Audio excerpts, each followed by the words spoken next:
Look, Erika Kirk is a spook. I've seen enough. Erika Kirk is a plant. We all know that. That is a fact. That is basically established. She was shopping around for a political husband. God knows where she comes from. She found one in Charlie Kirk. I agree. I think she is not who she says she is, because there's all these clips coming out. She's in a music video. She's on these reality TV shows. I'm hearing she dated other people in the conservative movement. It's like, why is it that that's always the background? They were retracing the footsteps of the killer. They were at his grandma's house, he said. And he's speaking on camera with his aunt to set this footage up for you. And sure enough, you're going to hear right in the beginning, his aunt is going to mention that there was a woman who was helping the shooter. And she's not sure whether or not that person was an accomplice. I would say if you're helping the shooter, you were an accomplice. But somehow we all missed this in this actual clip that Shaner had posted and has since been wiped from the internet. Erika Kirk's carefully constructed image is collapsing fast. Insiders from within her own organization are now exposing her personal connections to the three-letter agencies. And what they're revealing is darker than anyone imagined. She threw up the devil horns. I'm like, I don't know what to say. I do not know what to say. For you. My point is that she knew exactly what she was doing. She was capitalizing. She was working the phones, using her husband's literal dead to tug on your heartstrings and soften you up. And what do you know? Immediately after that, the emails and the texts asking for donations from every different angle started flooding in. And that, my friends, is gross. Candace Owens and Nick Fuentes just dropped comments about Erika Kirk that have the internet whispering, arguing, and connecting dots. Turning Point USA insiders have been telling us the organization has been quietly infiltrated, taken over by intelligence operatives. Under Erika Kirk's leadership, a new era has begun. One where spies and handlers pull strings behind the scenes, shaping narratives and controlling outcomes. This didn't happen overnight. The groundwork was laid years ago. According to those on the inside, the hallways have been crawling with the spooks for years. And the one thing that has shocked me about Charlie and Turning Point USA is just how many military characters were surrounding him. Even in September 10th, people that were in the hospital, right? Not gentle hints, pointed lines about who knew what, who stayed quiet, and why the timing around Charlie Kirk's final days still doesn't sit right with a lot of people.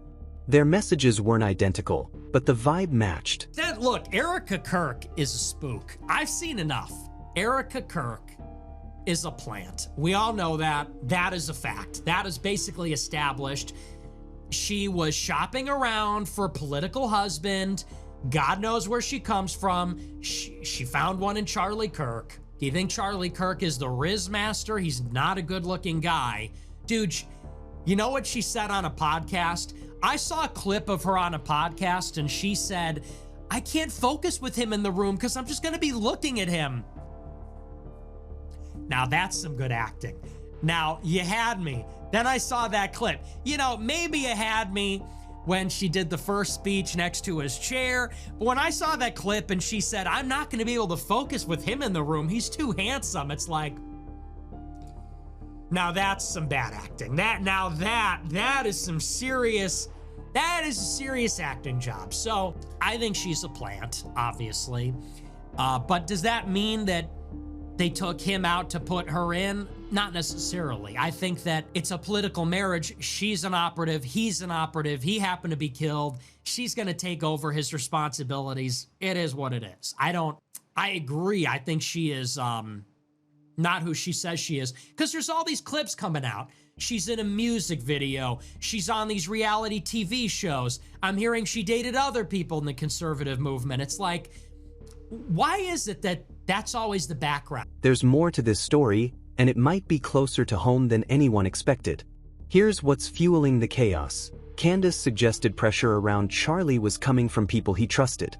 Nick pushed harder, questioning Erika's silence, her sudden reappearance, and how quickly control seemed to shift. Erika marries Charlie Kirk. That's what's suspicious about all this. Charlie Kirk was a shill. Doesn't deserve to die, but that's what he was. His wife was put with him in an arranged marriage. That could not be more obvious. With each passing day, you know, for 1 week, nobody wanted to say it. Then the memorial, people questioned the fireworks. Then they kept pushing, and people started to say, all right, you know what? Go Ducks? Really? You see that? Then we start seeing the clips. Then we start finding out the parents' background, her background. Now people are saying, all right, enough. She want to be the widow, whatever. But she seizes control of the group. They start pushing her everywhere, and that's what it is. It's a calculated political breakout moment. None of it was presented as proof, but it didn't need to be. The rumors were already alive. This just poured gasoline on them. Supporters say they're finally saying the quiet part out loud. Let me tell you something, this right here. It's the most performative bullshit I have ever laid my eyes on in my entire life. There's no way around it, no sugarcoating what's staring us all in the face. Think about the timeline. For 1 second, your husband gets assassinated, shot point blank in the fucking neck, and then just 2 or 3 days later, you're rolling out an open casket funeral like it's some kind of public spectacle. And let's not forget the photo op you did right there next to that casket. You stood there posing like this was a red carpet moment instead of a moment of unspeakable grief. Critics say it's reckless tea for clicks. Meanwhile, Erika's polished calm only made people more curious. If there's nothing to question, why does the story keep sprouting new questions? We're breaking down what was said, what wasn't, and why viewers think the official version isn't the whole picture. Because the way this unfolded, it doesn't feel random. It feels orchestrated. She threw up the devil horns. I'm like, I don't know what to say. I do not know what to say. I don't know what to say. I feel like I'm in the Twilight Zone. Number one, I don't know why there's so much focus on his assassination. Yeah, she did. She did throw up the devil horns. I snapped a picture. I just sent it to John. I swear. Yeah, I swear. I don't understand what the big deal is. I understand what the big deal is. I don't know why the public needs to be involved in it when this person wasn't a public person. So the only reason that they do that, the bearded lady, Ryan's girlfriend, no, you think it means rock on. Okay.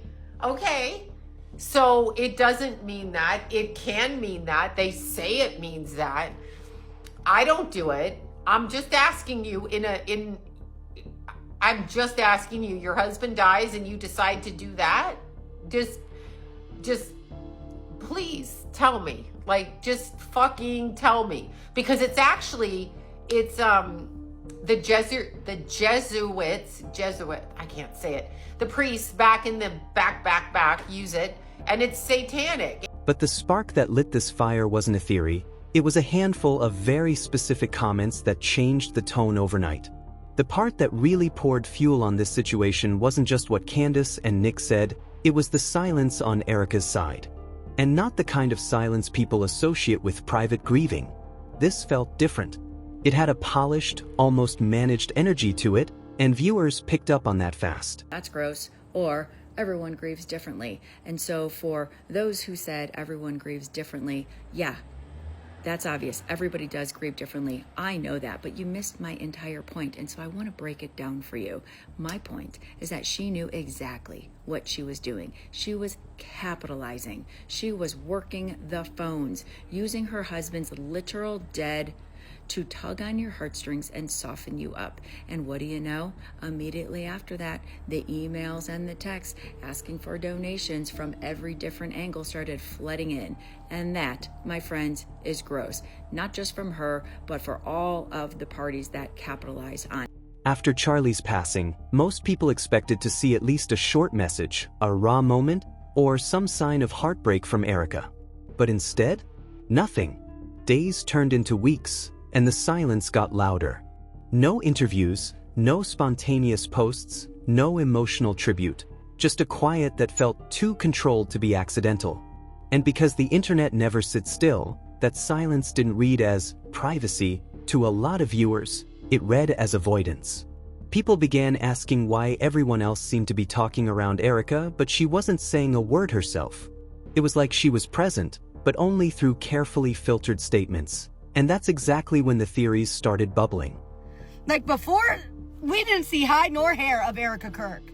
Now all we see is 10 pounds of makeup, 10 pounds of bundles, perfect manicure, perfect suit, full aesthetic, dabbing at tears that never come with perfect eyeliner that never smudges, doing another first time sit down. Like, all we've done is see you, girl. And Candace just got back from Montana to do a reset because she really needed to, like, grasp everything and come back. Like, girl, I love you, but you are doing more sentimental, emotional stuff than even his own wife. Like, you've been doing more than his own wife. Like, it looks like you're his wife. What made it even hotter? The timing. Because right when the whispers were peaking, Erika suddenly resurfaced, not with a heartfelt moment, but with a calm, polished appearance that felt more like a rollout than a reaction. The shift was so abrupt that it didn't calm the speculation, it doubled it.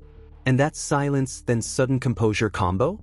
That's the moment people stopped side-eyeing and started full-on connecting dots. Well, we came across something more solid. We reviewed the footage that Shayna brought her. Of course, we downloaded everything but hadn't actually reviewed it, had wiped from the internet.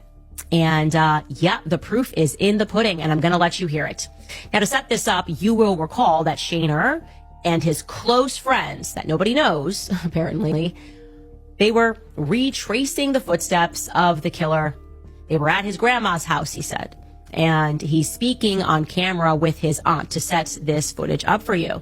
And sure enough, you're going to hear right in the beginning, his aunt is going to mention that there was a woman who was helping the shooter. And she's not sure whether or not that person was an accomplice. I would say if you're helping the shooter, you were an accomplice, but somehow we all missed this in this actual clip that Shayna had posted and has since been wiped from the internet. Take a listen.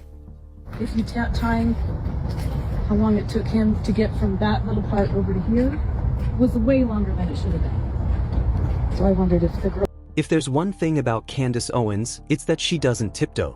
When she decided to speak on Charlie's situation, she didn't ease into it. She dropped her thoughts with that signature, I'm going to say what everyone else is scared to say, energy. Just doesn't sit right with them. Usually a groiper, but there is just post after post of this stuff. And this right-winger saying, if I pass away, I hope my wife mourns longer than a few days before she takes over my business. Or this one calling out how inconsistent she's been online about everything. And especially this one. I don't think I can read it out loud, but you get the point.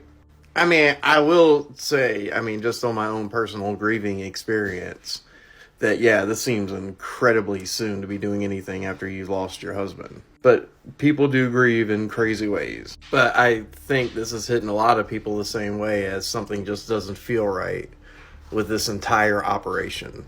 Everything feels cultivated, planned, meticulously planned out. And we got a bunch of people telling us that the sky is green, with a straight face. And that alone was enough to send the internet spinning. Candace didn't call names, she didn't point fingers directly, but the way she worded things made it impossible for people not to read between the lines. She talked about pressure around Charlie, hinted that people close to him weren't as supportive as they appeared, and questioned the energy surrounding his final months. It wasn't what she said, it was how she said it. Calm, controlled, but with that unmistakable, there's more here, tone. And you know how Candace works, she doesn't drop tea by accident. When she speaks, she knows exactly how her audience will react. So when she made those comments, viewers immediately felt like she was peeling back the curtain, just enough to spark curiosity, but not enough to get herself tangled in direct blame. It was the kind of wording that leaves a door cracked open, letting people's imagination do the rest. Her supporters praised her for being bold enough to touch a subject everyone else avoided. Critics said she was stirring the pot on purpose. But regardless of which side you were on, one thing was clear. Candace had just changed the tone of the conversation. It wasn't whispers anymore. It was officially a topic, and people were watching closely. But if Candace lit the match, Nick Fuentes walked in with a flamethrower. Nick didn't come in with subtle hints or carefully worded thoughts. He jumped straight into the deep end, and the internet felt the temperature change instantly.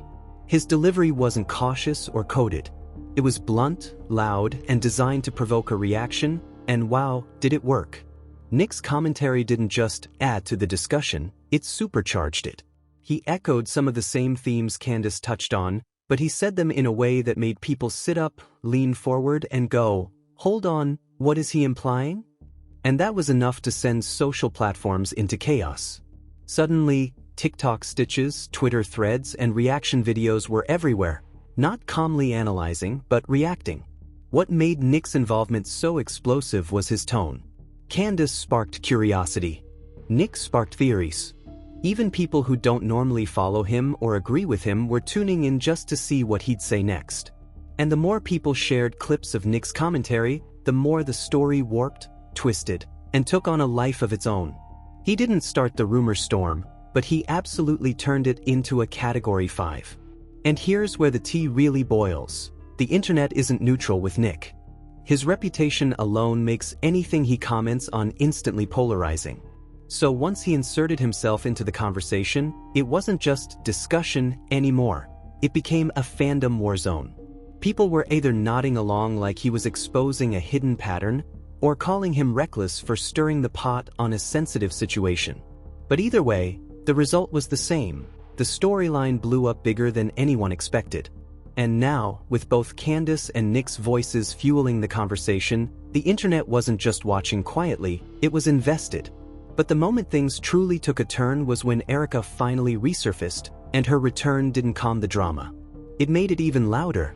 When Erika finally reappeared online, most people assumed her message would calm things down, maybe offer clarity, maybe bring some closure. But that's not what happened. If anything, her comeback cranked the volume up on the conversation. Instead of settling the internet, her statement became the new center of it. Her tone was calm, measured, and almost too collected for some viewers. Instead of the raw, emotional response people were expecting, Erika delivered a composed message that felt more like a carefully crafted announcement than a moment of vulnerability. And that contrast hit people in a way she probably didn't see coming. Within hours, the reactions split, not quietly but loudly. Some praised her for being poised, saying she had every right to handle things privately and with dignity. Others felt the message didn't match the intensity or weight of the moment. The line between graceful strength and detached became a full-blown debate. And because the internet loves a plot twist, her return didn't close the chapter. It reopened it. People began revisiting everything Candace and Nick had said, but now through the lens of Erika's response. Screenshots, clips, breakdowns, and body language analysis videos flooded timelines like a second wave. Supporters got louder. Critics got louder. And neutral observers? They got curious. Her single message did what 100 comments couldn't. It reignited every discussion that had started to cool off. But the real twist was what happened next, when the internet stopped talking to Erika and started arguing about Erika. Once both Candace and Nick had thrown their takes into the mix, the internet did what it always does. It picked a main character for the storyline, and somehow, that became Erika. And here's the wild part. She wasn't even the one talking. She hadn't started anything, responded to anything, or fueled anything. But people online turned her into the focus anyway. Clips, comments, and theories began flying around, and Erika's name was suddenly attached to conversations she never asked to be part of. It's like the internet grabbed her, placed her in the middle of the drama, and said, "Okay, now you explain this." And that's when it stopped being commentary and turned into a full-on rumor storm. The internet loves a mystery, and because Erika wasn't speaking publicly at the same volume as everyone else, some viewers treated that silence like a blank canvas to paint their own theories on. She wasn't driving the narrative, she was being pulled into one. And while some people were busy forming plots, others pointed out the obvious. Erika was dealing with grief, and now she was being forced into a spotlight she never asked to stand in. Supporters started pushing back, reminding everyone that Erika didn't owe the public explanations or emotional performances on demand.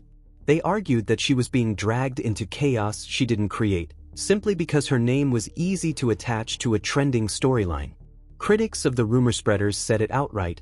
Candace and Nick lit the match, but it wasn't fair for the flames to land on Erika. The result? Erika became the accidental center of the plot, not by action, but by association, and that shift exposed just how fast the internet turns grief into gossip.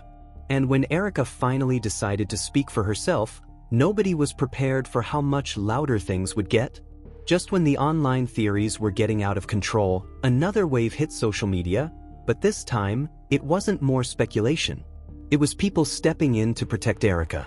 Out of nowhere, a wave of supporters started calling out the rumor spreading, saying the internet had crossed a line. And honestly, the energy shifted fast. These weren't just casual comments, either. People were posting long threads, heartfelt videos, and even duets saying, "Enough. This woman didn't sign up for this storyline." For the first time since the drama began, the loudest voices weren't the ones speculating, they were the ones telling everyone to back off. Some even pointed out how unfair it was that Erika became the main character of a narrative she never contributed to. Supporters reminded everyone that grief isn't a performance and that silence doesn't mean guilt. Sometimes it's just someone trying to survive the hardest moment of their life. They started tagging creators, pushing back on comment sections, and stitching the clips that fueled the theories. The vibe went from "spill the tea" to "this is going too far, let her breathe." And the more Erika's defenders spoke up, the more people realized how quickly the story had derailed. What started as commentary from influencers had snowballed into a rumor storm aimed at someone who never asked to be in the discourse at all. The pushback didn't erase the drama, but it forced people to rethink how they got swept into it. But the twist? While some were defending Erika, others doubled down even harder, fueling a whole new round of arguments.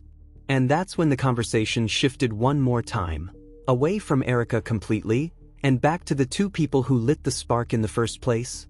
So now we're here, after all the clips, comments, theories, and fan battles, the spotlight slowly shifted off Erika, and pointed right back at the two people who unintentionally kicked this whole thing off, Candace Owens and Nick Fuentes.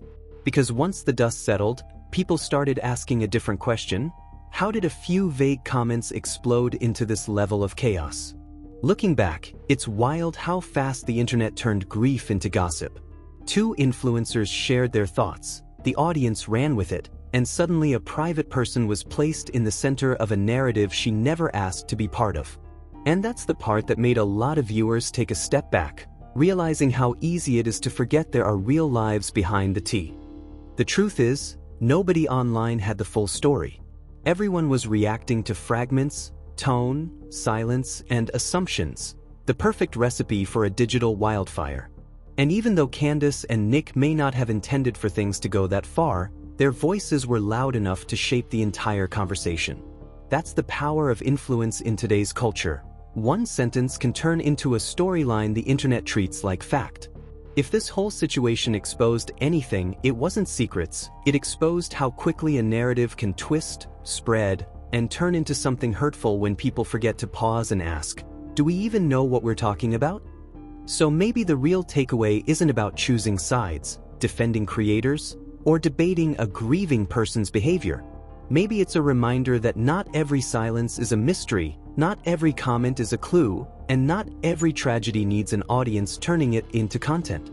But of course, this is the internet, and people will still have opinions. So now it's your turn. Did Candace and Nick go too far, or was the internet the one that turned their words into something they were never meant to be?